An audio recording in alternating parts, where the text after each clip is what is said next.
Did you know that the application of Geographic Information Systems, also known as GIS, is crucial for decision-making in banking? Hello Mzansi, welcome to another episode of Farmers Inside Track. My name is Duncan Masiwa and I'm your host for this episode powered by Landbank. In this episode, we delve into the use of GIS at Landbank and how it aids in expanding their customer base, effectively managing its database, and benefiting farmers. Alec Azar, as General Manager for Agricultural Technical Support at Landbank, joins us to explain how GIS is utilized in banking and its many benefits. Alec, thank you so much for joining us on Farmers Inside Track. Thank you, Duncan. It's a pleasure. Definitely great having you. I'm quite interested to know more about this topic.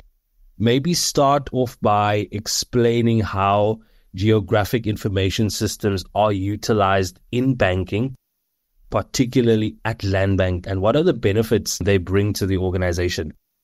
The Landbank has been using this GIS technology since 2017.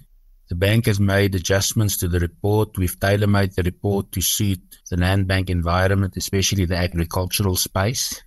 The GIS has been providing support for decision-making. We incorporate sustainable land management measures, crop suitability, as well as grazing capacity into the whole farm report. This is basically for the Landbank to enhance artificial intelligence and use latest technology available in the agri-environment. We all know about the fourth industrial revolution, so a lot of this information is in that space. We use up-to-date information on the natural capital for each farm. This enhances also the ability of a client to make decisions. We really want to specialize on the rain-fed areas and also link onto the crop monitoring to mitigate risk for both the bank and for the client. We also link this to climate-smart agriculture, which is currently the buzzword. This information we share with our stakeholders in an attempt to enhance all climate-smart policies and practices currently for the Landbank. It's quite impressive to know that this technology has been used since 2017 and helping the bank make decisions.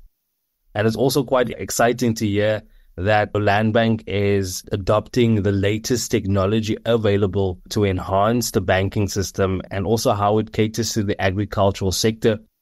Tell us maybe, how does GIS help Landbank in expanding its customer base and managing its database effectively?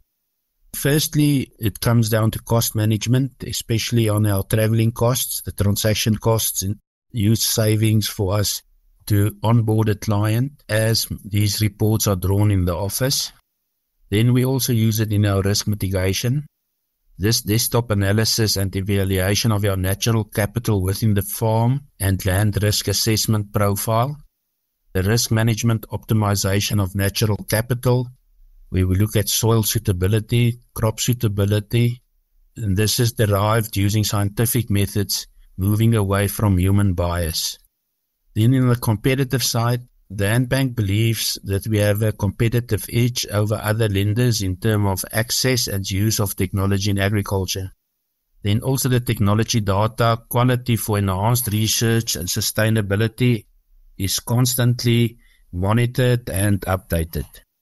Could you elaborate on how GIS assists improving the quality of services provided by Landbank and ultimately increasing consumer satisfaction? The area that the Landbank is playing in is development finance, where we all have heard about blended finance schemes. So we really look at farmer development. On the farm, as Landbank funds, more developed value is added through this GIS report to the farmer and to the value chain. We use satellite capabilities, and the latest technology is already able to pick up deviations in crops, and not just looking at an NDVI image in the crop, but also in the 5 physiological stadiums that are within that crop. We also want this GIS to enable our farmers to understand patterns, the relationships and geographic context. These benefits include improved communication and efficiency, as well as better management and decision making. Maybe discuss some specific examples of how GIS aids in customer analysis and management at Landbank, particularly in terms of identifying areas for growth and managing risk. There are certain sectors that the bank feels it wants to grow in, for instance, horticulture. So what you can do using this technology is really to determine whether a farm is suitable for the specific crop. In the model, there are currently 43 crops, each with their own crop model. So with just looking at the results of the GIS report, one is able to identify how suitable this crop is. But not just that, we can also go to the nearest farm or the nearest farm portion where this specific crop is planted. So it gives you a high-level view of the area and what the expansion capabilities are. Then also reports have been color-coded. It enables the grower, where we say if it's red, please pay attention. If it's amber or green, everything seems to be fine. It's quite interesting to see and hear examples of how technology is advancing agriculture and helping farmers and banks make decisions when it comes to finance. The application of GIS seems crucial, Alec, for decision-making in banking. Can you share some insights into how GIS-based analysis helps Landbank in making informed decisions, especially in areas like agricultural lending and market analysis? The most important of all of this is the ability to geolocate farms. So geolocating the farms takes you exactly to the farm, and then you can group farms and you can group commodities in an area.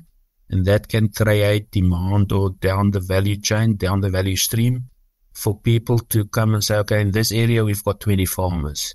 And this is what the potential is, and this is what the potential tonnage is.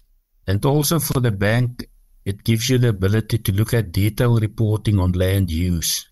And when we look at land use, we want to see whether there are wetlands or water bodies, critical biomass. All of that is governed by legislation in the environmental space. This data is also reported on in the GIS report. When we look at the loan origination side of the bank, we want to put the bank in a position to make optimal use of natural capital, to really understand what the potential of the farm is. And here the farms are ranked from a 1 to a 15. 15 being your top farms and 1s being your farms maybe in the Karoo. But it's important to emphasize that a 15 is not 15 times as good as a farm that comes out as a 1.